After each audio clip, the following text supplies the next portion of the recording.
En las operaciones de matemáticas de una vez me explican acá que realizamos las operaciones. Esta es sin operación. De una vez les puse la nota. ¿Por qué? Porque es mental. Ya sabemos que el del elemento neutro me dice que me va a dar, si multiplico cualquier cantidad por 1, me va a dar el mismo número. Entonces solo copio el mismo número y le agrego los dos ceros. Entonces estos tres son sin operaciones. Solo ahí se acuerdan de colocar la coma después. En cambio estos dos, miren, vamos a multiplicar los enteros. 56 por 2, estos sí, de estos tenemos que operar en la parte de atrás. 56 por 2 y en la respuesta que me dé le agrego un 0 siempre, porque este lleva un 0 a la par. Solo multiplico los enteros. Lo mismo que acá, multiplico 67 por 2 y a la respuesta le voy a agregar dos ceros para que me quede mi respuesta como debe ser. Acá aparece de 300 por 400 y si fuera por 1000 lo mismo, solo multiplico por el 1 y luego copio los tres ceros. Ese es el cálculo mental. Luego, para repasar las partes o términos de cada operación, realiza las siguientes y señala las partes de cada uno. Todavía se lo subrayé porque la mayoría hizo su operación en la suma y la resta, y aunque decía ahí que señalaran las partes, no la hicieron. Entonces acá la vuelvo a colocar otra vez, solo que ahora ya es de los tres, por favor. Luego acá dice completa con los números que faltan para que la igualdad sea cierta. Solo es indicar cómo representar la propiedad conmutativa sin hacer operación. De una vez aclaro acá. Hay muchos que me dicen, señor, no sé cómo hacer esto, pero a la par lo estaba explicado. ¿Ya lo leyó? No, señor. Bueno, entonces si no leemos las claves que yo les doy acá para poder hacerlo, no van a poder avanzar. Dice 15 por 12 es lo mismo a decir 12 por 15, por supuesto. Entonces solo agrego el 15. Y con todos los demás voy a hacer lo mismo.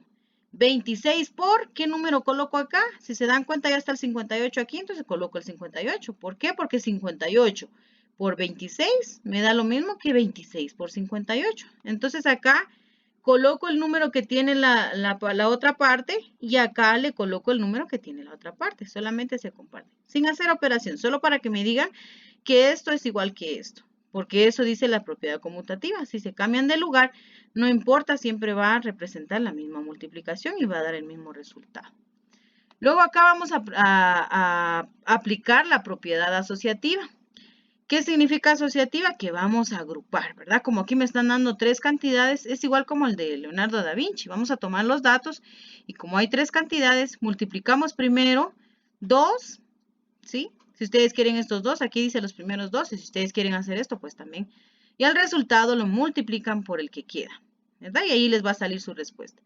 Y la propiedad distributiva, dice que acá en la tienda dice vendieron 345 calcomanías y 856 estampas, pero dice que es durante 8 semanas se vendió la misma cantidad, o sea que 345 por 8 veces y 856 por 8 veces y cuando ya está, dice cuántos artículos vendió la tienda, están hablando del total, ¿qué significa? Que es una suma, ¿verdad? Entonces mis datos son estos, 345 más 856 por 8. Entonces lo que vamos a hacer, vamos a revisar la propiedad distributiva que nos dice que vamos a multiplicar cada número por 8 primero y después sumamos sus resultados. 345 por 8, 856 por 8 y sus resultados ¿qué dice mi signo? Los sumamos. Siempre revisamos el tema nuevamente para no perdernos. Luego dice, analiza la siguiente operación. Escribe la respuesta e indica qué propiedad se está aplicando y explica por qué, ¿verdad? Multipliqué 321.349 por 0. ¿Cuánto creen ustedes que me va a dar? Revisemos lo que dice el elemento nulo.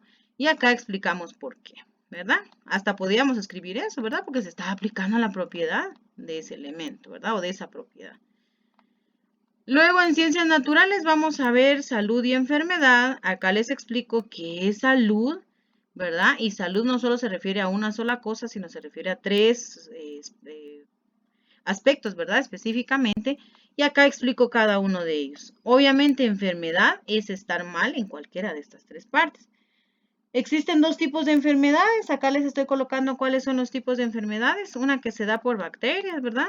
Y otra que no se contagia, que no es contagioso, pero que siempre sí son problemas. Son enfermedades y muchas veces no los conocemos. Acá me explican y acá están todas las explicaciones de cada uno, porque con esto vamos a hacer una actividad.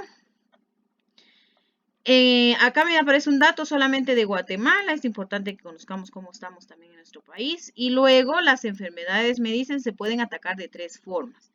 La primera forma es evitando enfermarse, ¿verdad? Cuidándonos. La segunda es con remedios, con plantitas, ¿verdad? Remedios caseros o con frutas, verduras. Hay muchas medicinas que son para enfermedades leves o no tan graves, ¿verdad? Y mientras que si ya son graves necesitamos medicamento químico o sintético. Y las más graves se pueden prevenir, dice, o podemos protegernos con ellas con las vacunas. O sea, más grave que esto también hay, sí hay, pero también se pueden prevenir con vacunas. Entonces acá me aparece toda esa explicación porque de eso dependen mis actividades.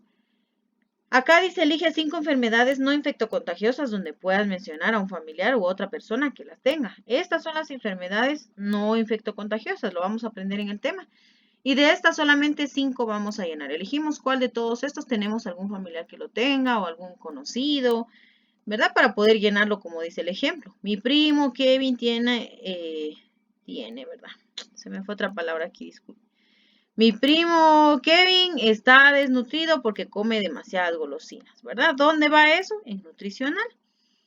Entonces acá lo voy a escribir. Este solo es un ejemplo. Ustedes pueden elegir cualquiera de estas, 5, perdón, van a elegir 5 de todas estas y van a escribir lo mismo que escribió arriba. Luego dice, llena el siguiente cuadro comparativo sobre la diferencia de remedios y medicamentos, ¿verdad? ¿Qué es un remedio y qué es un medicamento? Los remedios son los que se utilizan en el paso 2 y los medicamentos en el paso 3. Entonces eso vamos a poder colocar acá. ¿Cuáles son y en qué caso se utilizan, verdad? Solo son 4 cuadritos que tenemos que llenar. Luego buscamos el significado de estas palabras en el diccionario y vamos a entender parte del tema. Luego la número 4 dice, si sufres de alguna enfermedad o alguna, ya sea física, mental o social, ahora que ya sabemos que hay de 3 formas o de 3 clases, pues la vamos a escribir acá. ¿Consideras que la vacuna contra el COVID es necesario para todos los niños, verdad? Esta es una pregunta ya directamente para ustedes y ustedes me responden si sí o si no y me explican por qué. Después de haber visto el tema, pues vamos a entender todo eso. En ciencias sociales, pues como les decía la semana pasada, este era el título que te llevaba la guía la semana pasada, pero no lo vimos porque no teníamos que aprender muchas cosas de América todavía. Entonces, tenemos acá que me están mencionando un área de Mesoamérica. Eso no lo vimos la semana pasada. La semana pasada vimos Norteamérica, Centroamérica, América Insular, Suramérica, pero no vimos algo que nos decía Mesoamérica. ¿Por qué? Porque esto ya se refiere directamente solo por los pueblos que los habitaron. Pero aquí me están explicando qué países abarcan, ¿verdad? La mayor parte de México, ahí se acuerdan que México es aquel que tiene como taconcito aquí, que está pegado a Guatemala. Dice la mayor parte, es más de la mitad. Luego toda Guatemala. Luego Salvador y una parte de Honduras. Salvador es chiquito, ¿verdad? Entonces Salvador es el que está aquí abajo. Y de Honduras, que está aquí arriba, solo es una parte. ¿Por qué les estoy explicando esto? Porque hay una pequeña actividad de eso. Luego acá me explican quiénes fueron los primeros pueblos de América, ¿verdad? Aquí no dejé un espacio. Primeros pueblos de América, que fueron los olmecas, los chibchas, de los olmecas, perdón, hay mucha información. De los chibchas, muy poca información. Pero como fueron los primeros pueblos, pues vamos a agregarlos. Acá me explican a qué se dedicaban, cuáles son las cosas más importantes de ese pueblo. Igual que los aztecas, igual que los incas. Cada quien tiene explicado todo, pero algo así como hicieron ustedes con los dibujos, me volvieron a escribir la historia de la primera llegada de los americanos en dibujos y estuvo muy bonito porque la mayoría lo entendió.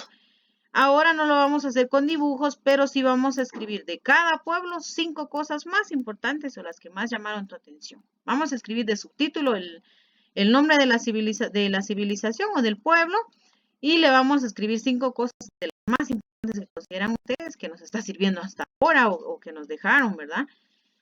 A nosotros. Luego acá pues vamos a pintar el área de Mesoamérica, por eso les estaba explicando ahí arriba. Este es México, este ya es Estados Unidos, ya no me sirve. Acá está Guatemala, Belice, este es Salvador y este es Honduras, para que puedan pintar el área que les corresponde o que se les pidió. En expresión artística nos corresponde ver polígonos. ¿Qué son los polígonos? Son figuras planas que tienen varios lados, ¿verdad? Entonces, pero los polígonos no solamente forman lados, sino también forman otras 3 cosas más. Son 4 cosas. Tienen segmentos, ¿sí? Segmentos, si ustedes quieren, les voy a poner acá, o lados. Es lo mismo de decir lados. Son las líneas rectas que tienen como lados de igual o de diferente medida en una figura geométrica, ¿verdad? Por ejemplo, esta es un poquito más largo que esto. Esto es casi igual, este también, este es más largo todavía, pero estos son sus segmentos o lados. Vértices, dice, son los extremos o puntas o esquinas, pues si ustedes quieren llamarles, ¿verdad? Si quieren hasta se los coloco acá, vértices o puntas o esquinas, ¿verdad? Son del polígono y se puede nombrar por medio de letras mayúsculas como si fueran conjuntos, ¿verdad? Y luego los ángulos, dice, se refieren al espacio que se forma dentro de cada 2 vértices, dentro de cada esquinita, ¿verdad? O dentro de cada vértice. Tal vez no le digo 2 porque los van a confundir. Dentro de cada vértice, o sea, en la punta, vemos acá que se forma como una boca. A veces está más abierto. Miren, este ángulo de acá es más abierto. Lo voy a subir un poquito para que puedan identificarlo. ¿Ven? Está muy grande, es un ángulo muy abierto y este es un ángulo un poco cerrado y así sucesivamente. Miren acá se forman ángulos más cerrados todavía. Entonces, las diagonales dice que son líneas que usted puede marcar en medio del polígono, dentro del polígono que juntan 2 vértices o 2 puntas, pero no seguidas, no la D con la C ni la E con la D, porque no podemos identificar dónde pasa la diagonal. La diagonal tiene que pasar dentro del polígono yendo a marcar otra esquina u otra punta, ¿verdad? ¿Por qué les explico todo esto? Porque vamos a ver las clases de polígonos. Tenemos 3 clases que son según la cantidad de lados que tengan, según la medida que tengan sus ángulos aquí adentro, que es lo que estábamos viendo, y según la medida que tengan los dos, también tienen otros nombres, pero los voy a hacer bolas por el momento. Solo vamos a ver esta número 1, por eso lo marqué en negrita, ¿verdad? Para que ustedes se den cuenta que es la única que vamos a trabajar por el momento. En los ejercicios, ahí esta no es, ahorita esta sería la 2, y esta sería la 3. Nosotros solo vamos a ver la 1. Que se llaman triángulos, cuadrados, pentágonos, hexágonos, septágonos, dependiendo de cuántos lados tiene el polígono. Por favor. Porque los ejercicios vienen de eso. Les van a evaluar otra vez si aprendimos cuáles son vértices, cuáles son lados, cómo se llama según sus lados. Acá dice también que tenemos que nombrar las vértices, cómo se nombran las puntas. Trazamos una diagonal, ¿verdad? En los puntos que queremos. Luego acá también nos vuelven a hacer preguntas. Dice, repasa de rojo los lados del polígono y marca los ángulos de azul. Todo eso lo aprendimos en el tema. Acá nos preguntan solo qué cantidad de lados, vértices y ángulos tienen estos polígonos. Acá también hay un cuadro donde nosotros tenemos que ponerle el nombre del polígono según cuántos lados tenga. Y cuando ya terminamos, hacemos nuestro dibujo también con polígonos. Más o menos aquí me dieron un ejemplo, pero aquí solo usaron 4 polígonos. Ustedes van a utilizar más, ¿verdad? Si quieren hacer su dibujo grande, pueden usar otra hoja. Yo aquí solo les dejé un espacio pequeño. En productividad y desarrollo de la familia tenemos que leer el tema para poder comprender, pero aquí nos explican cómo entender un tema. Esto va a estar bonito porque van a aprender cómo entender el título de un tema de manera fácil. Lo leemos, por favor, porque está hablando de lo que producimos en familia, porque de eso va a tratar nuestra actividad, que solamente vamos a responder las preguntas, por favor. Lean bien la instrucción y sigan las instrucciones para que no trabajen por gusto. La rutina de esta semana es libre, chicos. Vamos a elegir el que más me gustó, pero siempre tengo que mandar evidencia. Tengo que mandar una fotografía de la preparación de mis materiales.